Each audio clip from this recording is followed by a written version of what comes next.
Or should I move so they can see? Oh, okay, no, you want to be hidden. Gotcha. Hello friends, it's Cassandra. I'm sorry the lighting is a little bit weird. This is gonna be my new hanging out filming space. So, anyway, today, I have a special guest. Here he is. Say hello. No? He's a little shy.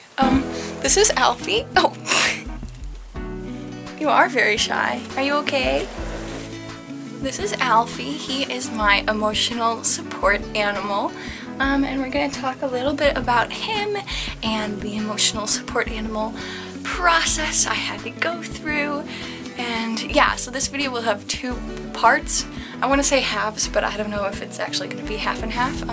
But the first half will be me telling you about why I have an emotional support animal and how I got one, and then the second half will be some footage of when I got Alfie. Alright, so I got Alfie, as you guys know.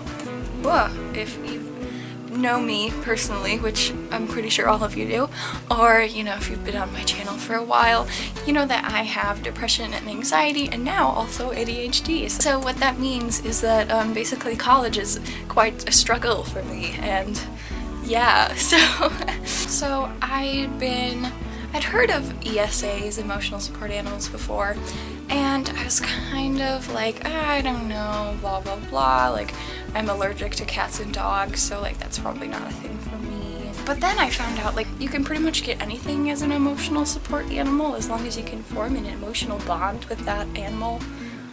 Pretty much good to go. I did some research, like what kind of animal can I get, and I was looking into like guinea pigs, hamsters, gerbils, like little things, just because I know like the easier it is for me to take care of, like that's less of an added stress. Also, I don't know, smaller animals are just better for the university to agree to, since it's less for them to worry about.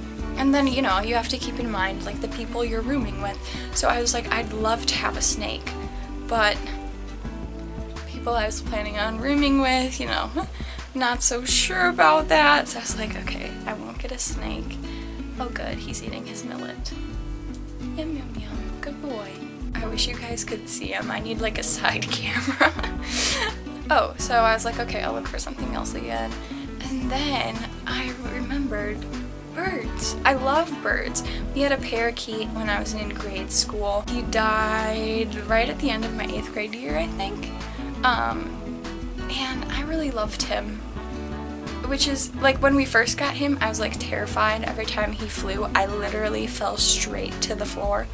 But like over time, I like got more comfortable with him, and I really loved him. And I found some YouTubers, one of them being Marlene McCohen, who had birds, and their birds are like cuddly and they can pet them, and I was like, oh my gosh, I never knew you could like do that much with a pet bird, because Alfie, I mean, he was friendly, but he was very much like on his own. I will play with you, but don't touch me kind of a deal. And so I said, okay, I really want to look into a bird, and it is suggested that birds are like kept in pairs and stuff, so I was really worried about that. I mean, it's helpful if they have other bird friends, but what they really need is just a social life, so as long as you're there with them most of the day, they'll be able to be okay. So I did end up getting Alfie, and we hang out all the time, and when I'm out of college I will be getting more birds.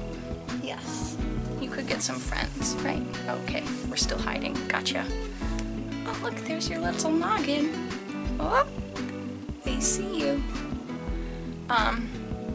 Yeah, so I decided I wanted a bird. That was what I wanted to do, and I wanted an ESA. When I went to counseling one week, I brought it up to my counselor, because my counselor is like through the school. I said, I'm really interested in getting an ESA. And she's like, okay, well, I can set up an appointment for you with Cassandra, who's in charge of like our disability services, and you can talk to her about that. And I was like, great, this is awesome. And so I talked to Sandra. She said, you know, why do you want an ESA? And I told her about how I was on medication and I was seeing a counselor at school, and you know, I had these techniques and I was just still having a really hard time. And she said that because I had tried so many things, it probably would be pretty easy for me to be cleared to have an ESA. A lot of people will want to get an ESA just so they can... You okay? Will want to get an ESA just so they can have a pet with them on campus, and so they really want to make sure that you've taken steps to try to get better before you're just like, oh, I need an animal. And I was like, yeah, that totally makes sense. It helps, you know, people abuse it less. But she said since I already had a psychiatrist, I'd been in therapy, I was at counseling there, I was on medication, she said it should be really easy. And she said with a bird, that should be really easy too. She said they usually prefer cats, but that's because most students are like, I want a dog. She was talking about like, okay, you have to get a vet to certify that he's had like all the shots he needs and all the, you know, just up to date on all vaccinations. And I was like, okay, well, birds generally like don't have vaccinations. And she was like, okay, well, I'll see if, you know, that's something you still need to do. But anyway, so yeah, she was like, we can probably get that through and done in like a few weeks and it'll be great. And it was like awesome. This is back in February. So I had some forms that I had to sign. So I had to have like the psychiatrist basically approve that yes, I need an emotional support animal and it would be beneficial and blah blah blah. So I had to get, you know, forms for the psychiatrist to release my stuff to the school and vice versa. And so that took a little while because, you know, you have to send it in, you have to send them the forms, the psychiatrist has to fill it out, send them back to me, and then I had to bring those to the school. I had gotten Alfie over spring break, which is in March, so that's how long this process alone has taken. And we thought at that point, like, okay, I just turn in one more thing and we're good to go. So I was gonna bring Alfie back to school with me and have him live with a couple right down the road from my college before he could move in. And he ended up being there like an entire month. I originally was like, yeah, just this week, maybe the week after, and that's it. And he ended up with them for a whole month, right? Yes, I'm glad they loved you. So yeah, they were really helpful being like flexible with the process because it took way longer than any of us expected.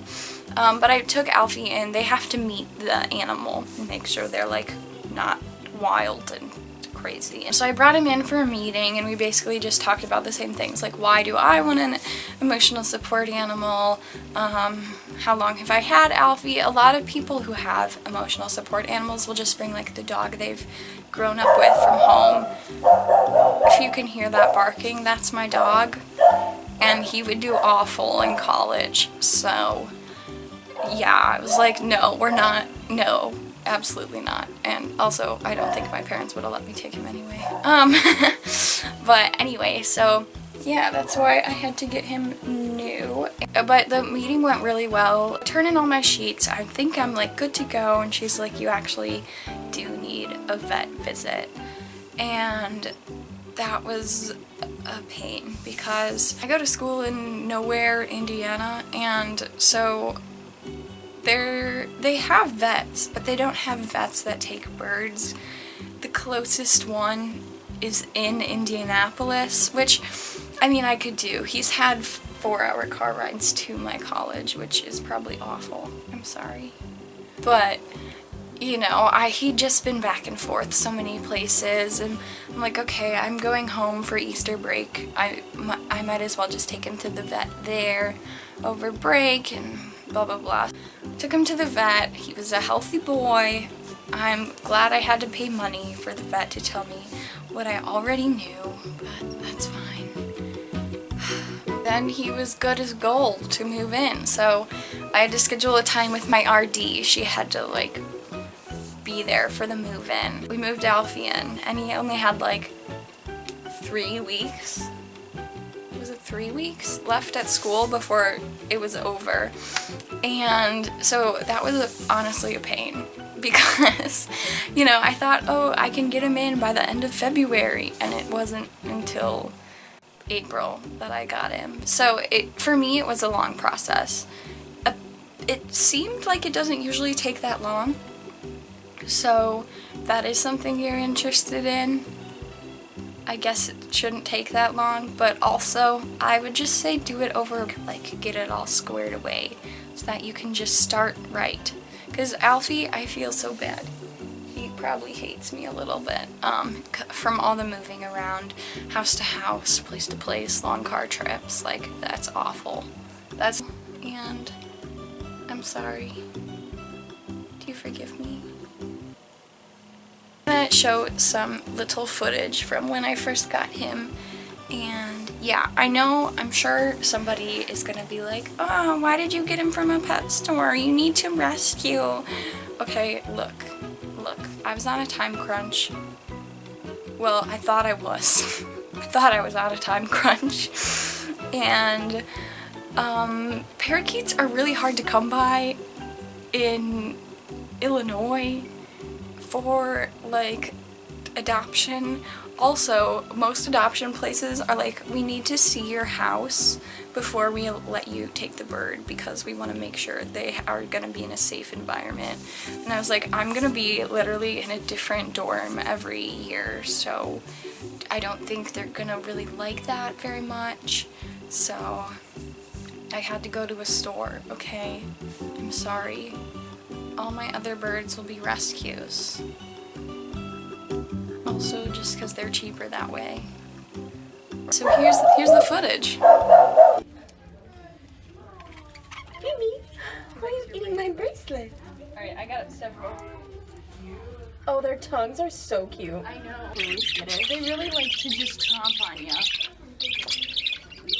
But the yellow one doesn't. Okay.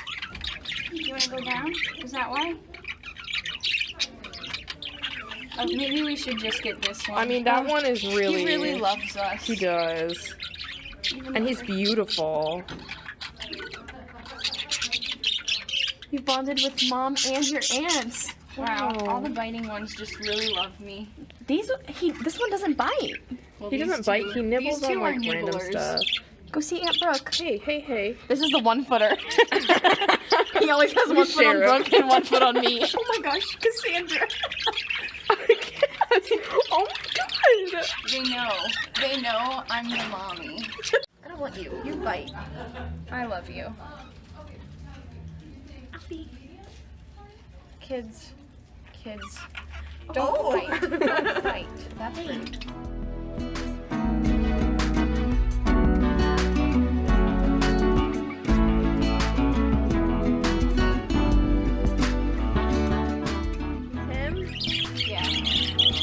Take a picture. Say hi. You say I'm the cutest. Okay. He also has his own Instagram, so if you want to follow that, it's just Cassandra's Parakeet. So I'm going to stay updated on his life, on my life. All the links to all of those social medias are down below. I said, embrace the awkward life. I'll see you next week. Bye. Did you say bye-bye? Bye-bye.